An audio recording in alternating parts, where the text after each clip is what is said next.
Since the end of the war in Vietnam, American armed forces had enjoyed a decade of relative peace until a strange set of circumstances brought elite units into armed conflict on the relatively unknown island of Grenada.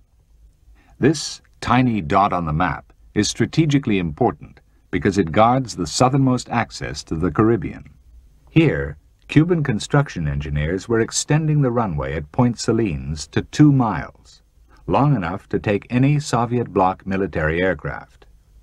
This, coupled with other recent events on the island, impelled President Ronald Reagan to finally take action in October 1983. The island, independent since 1974, had been a cause for American concern since 1979, when a left-wing government under Morris Bishop seized power and began encouraging Russian and Cuban investment. When Bishop was himself deposed and executed by Army Chief General Hudson Austin, the United States responded to appeals from neighboring Caribbean islands to do something about the situation. There were also fears that American medical students on the island could be held hostage. A combined airborne and amphibious assault, codenamed Urgent Fury, was laid on, involving the U.S. 75th Ranger Regiment, 82nd Airborne Division, and 22nd Marine Amphibious Unit, flagship of the task force being the helicopter assault ship USS Guam.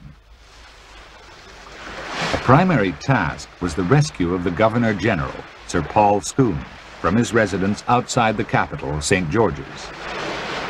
This was entrusted to a select Sea, Air, Land, or SEAL team, who preceded the main assault at dawn on Tuesday the 25th of October. As the U.S. Forces elite, SEAL teams are trained in all forms of amphibious and airborne infiltration techniques. Even as the SEALs set off on their mission, 400 Marines from the 22nd MAU began embarking in their choppers from the USS Guam to secure Pearls Airport near the eastern tip of the island.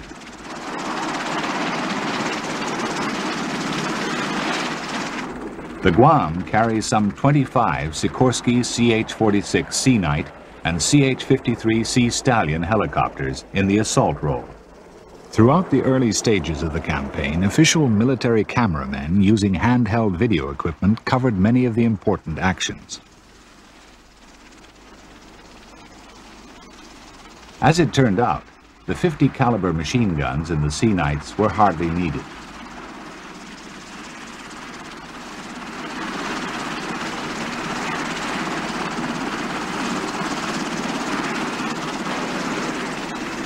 The flight to target was uneventful, and the silver beaches welcoming.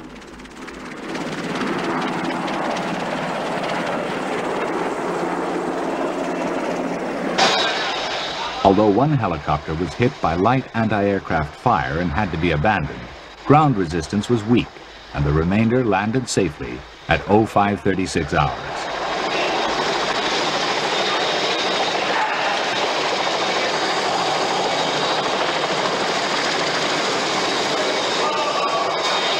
The Marines fanned out from their helicopters and took cover after eliminating the Soviet-supplied anti-aircraft guns.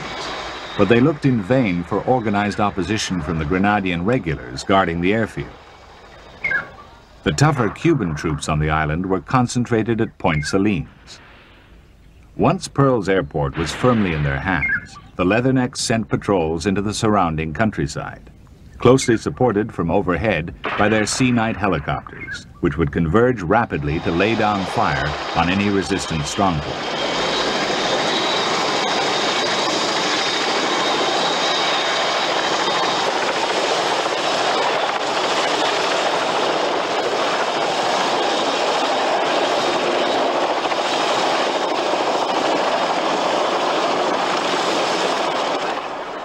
Now it was the turn of the Rangers to secure Point Salines airfield by means of a parachute drop from 500 feet, which is too low to allow the reserve chute to be deployed if the main one fails. The Rangers' 1st Battalion dropped successfully on target and accomplished their objective in record time, clearing the runway for the arrival of the 2nd Battalion. Initial airborne assault into here by the 1st and 2nd Ranger Battalion was about 7:15 in the morning, which was there there was some live fire. The aircraft themselves were receiving anti-aircraft gunfire, and we jumped in at 500 feet. Second Ranger Battalion jumped in with no reserves, counting only on a T-10 to employ, and we hit the airfield, moved up into the ground surrounding that area, and started sweeping over this area where the enemies were firing back at us. The assault had airborne firepower support in the form of AC-130E Spectre gunships of the 16th Special Operations Squadron, 23rd Air Force, which flew from friendly Barbados to take out Soviet armor, as well as searchlights and flak installations on the island. Originally developed for Special Forces operations in Vietnam, the AC-130 is armed with 20mm M61 Vulcan 6-barreled cannon.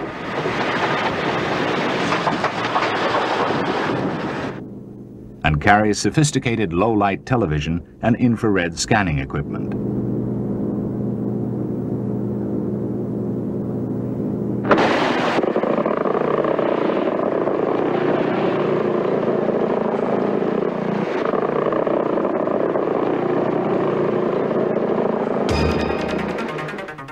Further backup was provided by U.S. Marine Corps Bell AH-1T Cobra attack helicopters equipped with TOW anti-tank missiles and a chin-mounted 7.62mm minigun. At the time, these were the most up-to-date version of the famous Huey Cobra, which had given such brilliant service in Vietnam. They hovered constantly overhead as the Rangers began to advance inland from Point Salines, while the Cuban commander, Colonel Pedro Tortolo, fled to the sanctuary of the Soviet embassy in St. George's. The Rangers' next objective was to clear the bluff overlooking the airfield, from which heavy sniper fire continued to pour.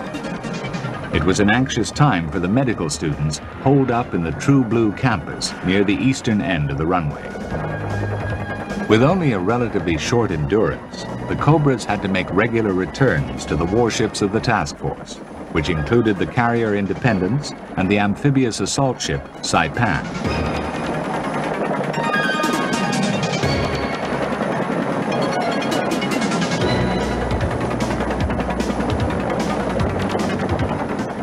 The helicopters did not escape entirely unscathed, though, and several had to be hosed down to prevent fires breaking out as a result of anti-aircraft hits.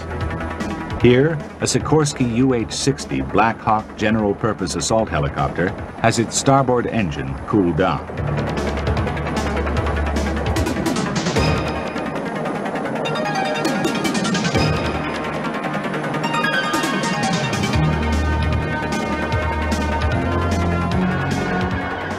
As the remaining Cuban and Grenadian forces were pushed back from the perimeter of Point Salines Airport, still resisting fiercely in places, transport aircraft began arriving with reinforcements and heavy equipment.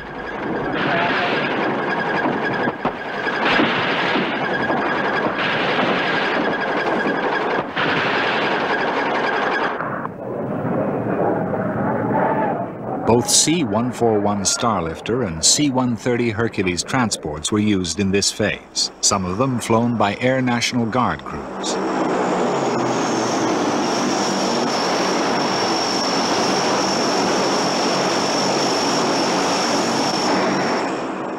These aircraft were to bring in over 5,000 men of the 82nd Airborne with all their supplies and equipment.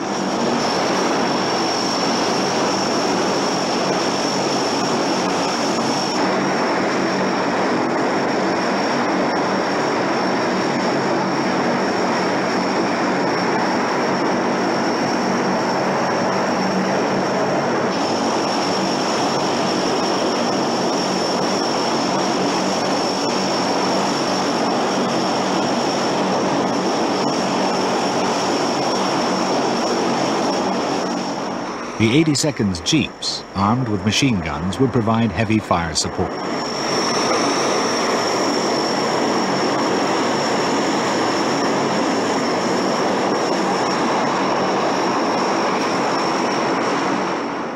After repelling 2 Cuban counterattacks, the Rangers reached True Blue campus to the relieved cheers and laughter of the 130 medical students there.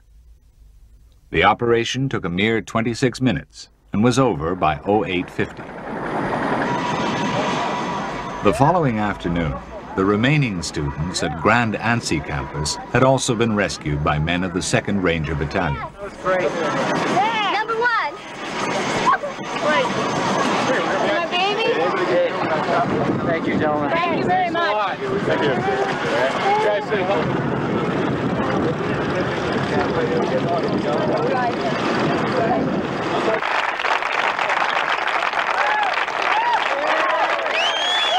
We're down here glad to see you all, as I hope you are to see us. General?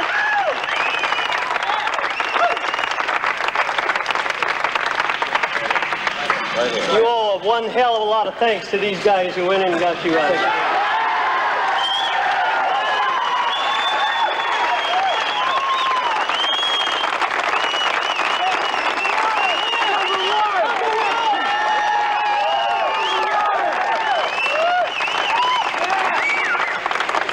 Why don't you address them? I think they'd love Yeah, if I could have your attention just a minute, please.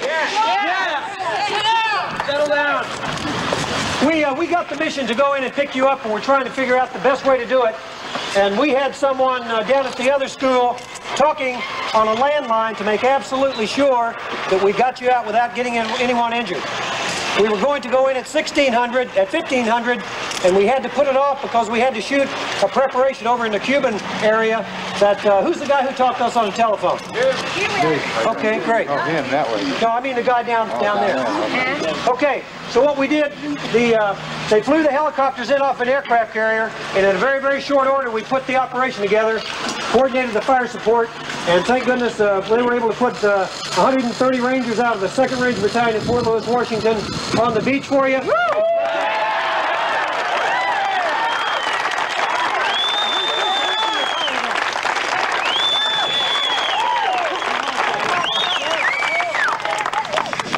But we couldn't have got there without the aviators, which took ground-to-air fire in their aircraft, and we had to abandon one CH-46 on the thing. So we deserve those guys a grip.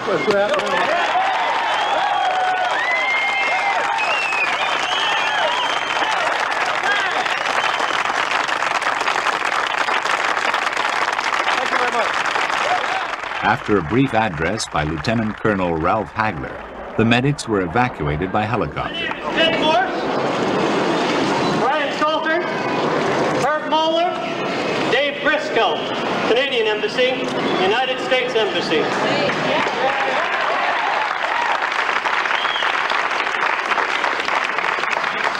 We're here to make sure you guys get home tonight.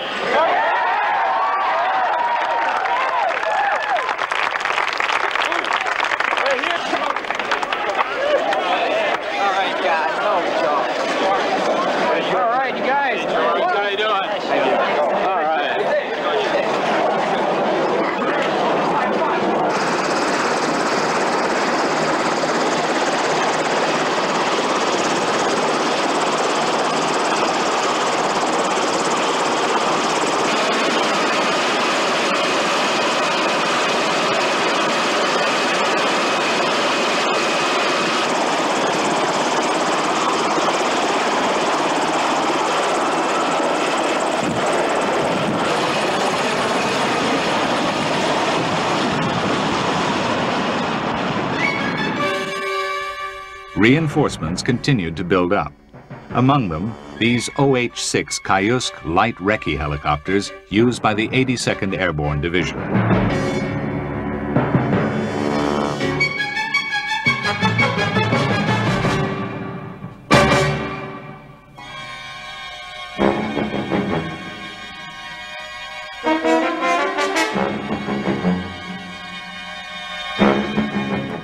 Cuban prisoners, many of them blindfolded, were kept under guard by alert Rangers, armed with M16 rifles and M60 machine guns.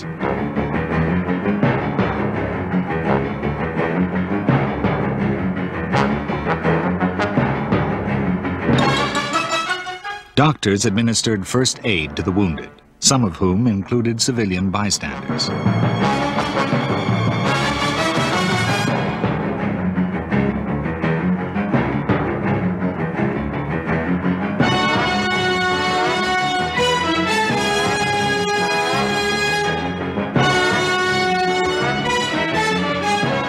Members of the 1,000-strong regular Grenadian army and the local militia were carefully segregated from the Cubans.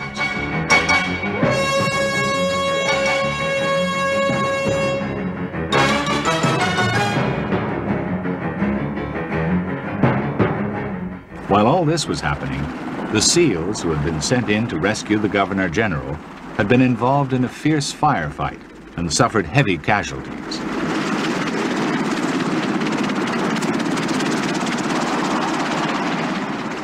Two helicopter gunships which had attempted to support them had been shot down, but Marine reinforcements flown in by CH-53 Sea Stallions began to arrive.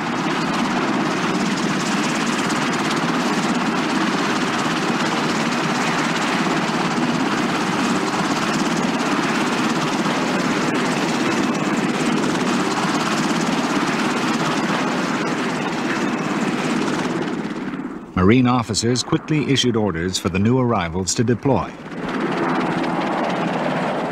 Caution still had to be exercised because of the danger of lone snipers.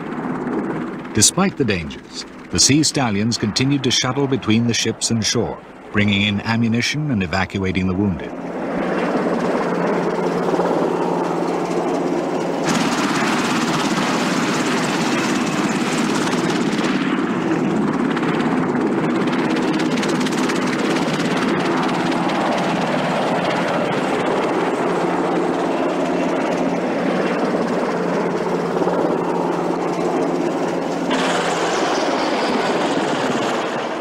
With the first phase of the operation successfully over, and the 82nd Airborne now at Point Salines to relieve the Rangers, the USS Guam moved around the coast to land fresh troops at Grand Mal Bay.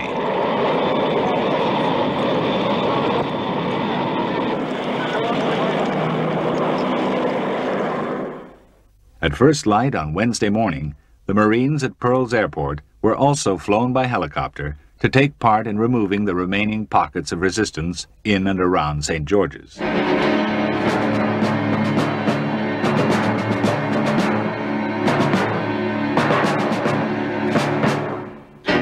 Pressing uphill through the narrow streets, the troops encountered little resistance, but received a great deal of help from local inhabitants who readily pointed out features on maps and showed where the enemy was most likely to be.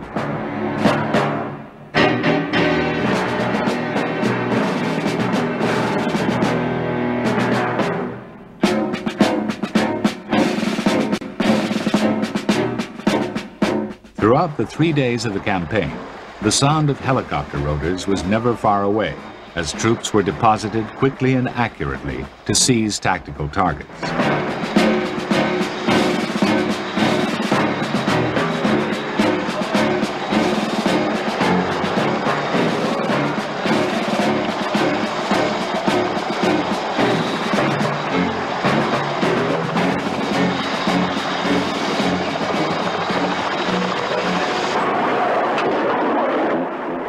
Top cover was provided by Vought A-7 Crusader IIs, Grumman A-6 Intruders, and even F-14 Tomcats from the USS Independence.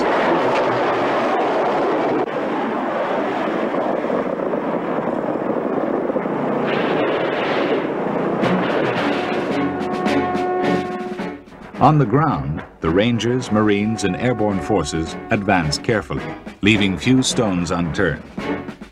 This policy minimized civilian casualties and resulted in only 18 Americans dead, with 113 injured. 24 Cubans and 16 Grenadians also died, a small toll for a country's liberation.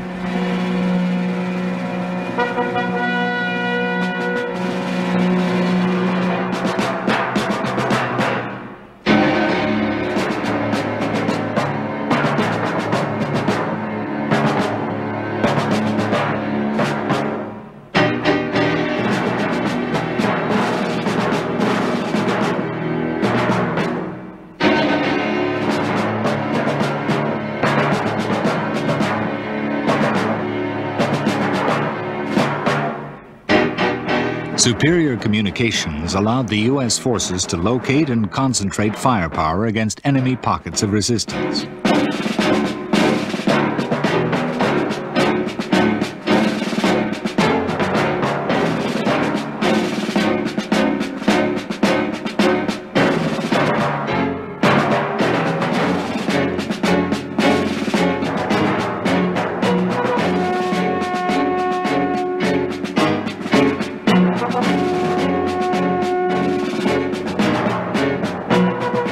Most of the Grenadian locals took the invasion in their stride, literally in this case.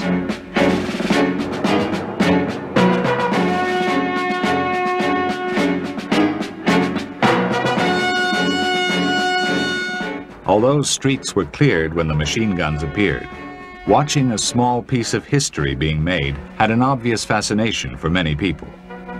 Peering from balconies or windows, or around the corners of doors, the Grenadian locals watched the Americans with huge interest.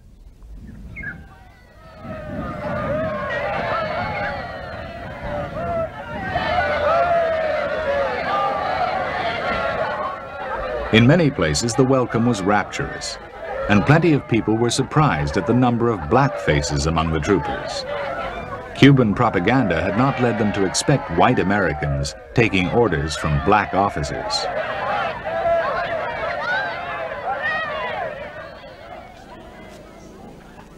Even members of the People's Revolutionary Army seemed jaunty after capture.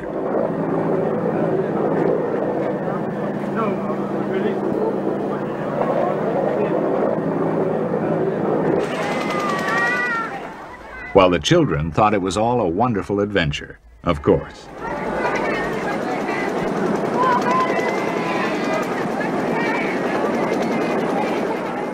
To support the troops, the USS Guam had offloaded 13 LVTP-7 amphibious assault vehicles, as well as 5 M60 tanks. Jeeps, some armed with tow anti-tank weapons, also played a significant part in reducing the opposition, as well as doubling as prisoner transport.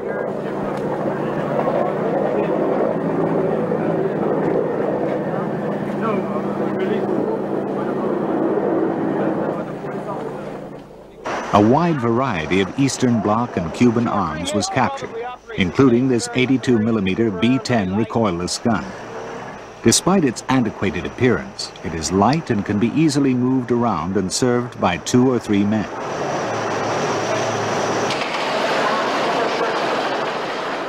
The Zu-23 twin-barreled anti-aircraft gun is a favored weapon throughout the Warsaw Pact, and if competently manned, is lethal against low-flying aircraft.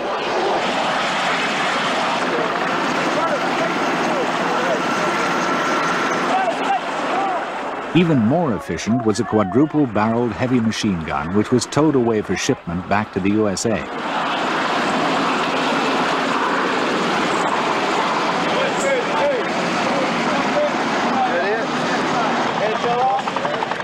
Large stocks of ammunition and small arms were also captured.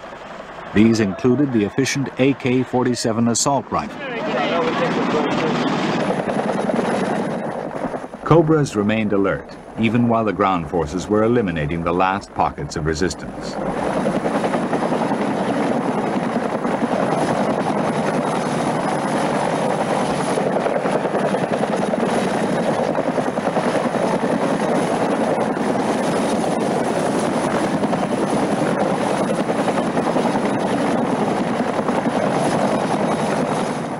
Then the International Press Corps arrived in strength to see for themselves what was happening, while an M60 tank stood guard on the skyline. The CO of the 22nd Marine Amphibious Unit, Lieutenant Colonel Ray Smith, made his point forcefully in an unofficial briefing. Before you ask me a question, I'd like to give you a couple of suggestions. Now, you can do what you want to do.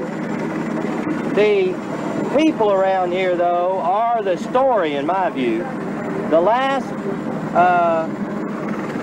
however many days it's been, since Tuesday morning, within 20 minutes after we landed, I personally landed, within 20 minutes after I personally landed, and I've Pearl Airfield, up north, on the north side of the island, I had many of these people coming up telling me how glad they were we finally came.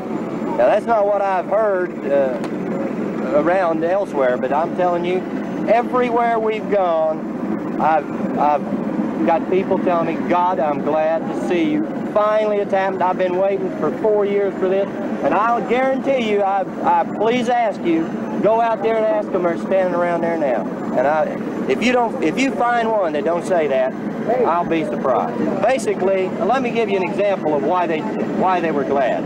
I asked people up at Pearl when I first got here,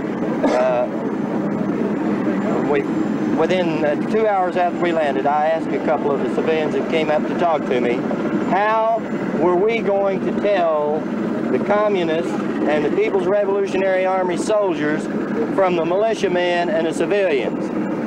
And they told me, look for the brand new big cars. Now, that's their statement. Look for the brand new big cars. Those are the communists.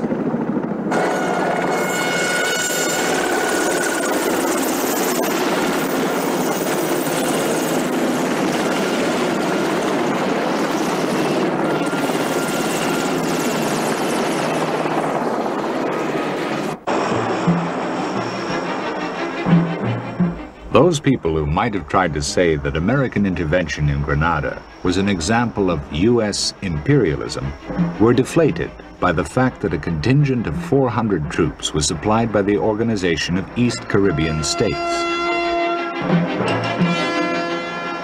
This included men from Barbados, Jamaica, Dominica, St. Kitts, Antigua, and St. Vincent, who would remain as a peacekeeping force when the Americans withdrew.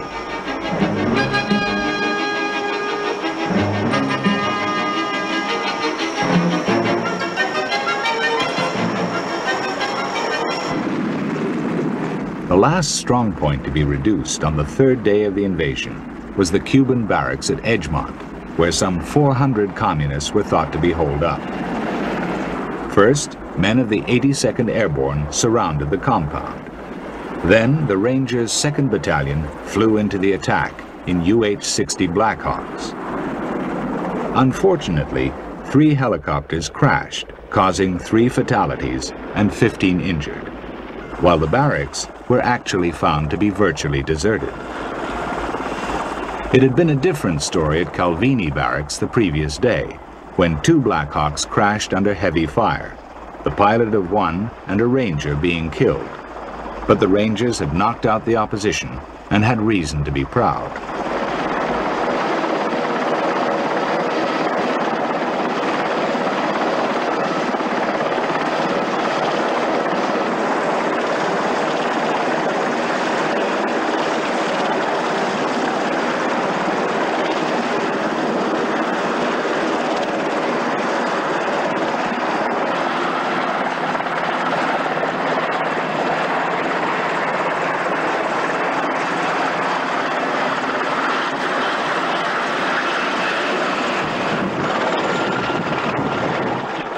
Then it was time to relax, time to take off combat kit and prepare for the flight home.